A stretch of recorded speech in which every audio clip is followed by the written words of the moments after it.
One of the things is that the people who are here aren't necessarily the leaders within their organization. In fact, I don't know if any of them are.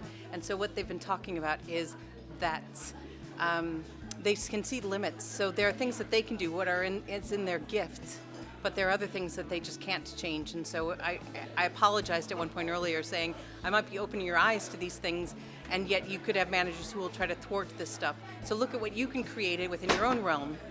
Make some difference, make some changes, and get it so that people can't ignore that there is a better way to do these things.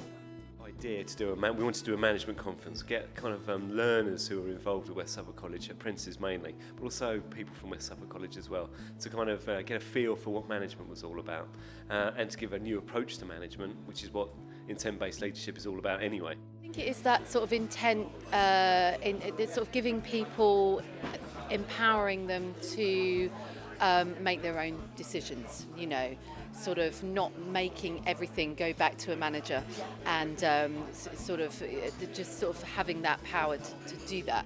So firstly, Josh, have you enjoyed this morning? I have. It's been really informative, really interesting. It's not something I've really seen this side of things before. So for me, it's like, oh, this is cool. This is something like new ideas and kind of stuff like that. It's cool. I just think the new approach that they're suggesting is something that I think would work very well within particularly our department and within the college as a whole.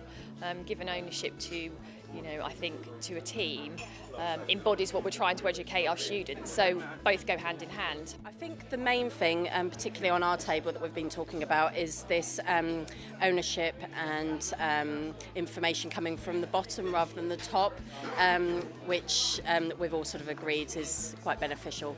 Our students to take responsibility a little bit more, maybe. Definitely got some lessons in terms of my own career progression, ideas in terms of how I would like to shape my own leadership and management skills possibly for the future. We talked a little bit today about not evaluating the end of a project, but actually coming out to evaluate during a project. So again, that would give you the opportunity to see that it's no good thinking about the end, whilst that's absolutely critical, but actually to be able to recognise that we can make changes through a project which is going to potentially make it even better at the end.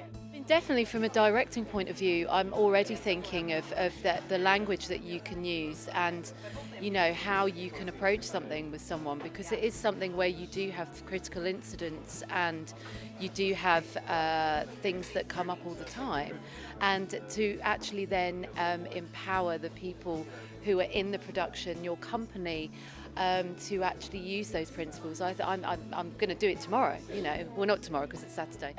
But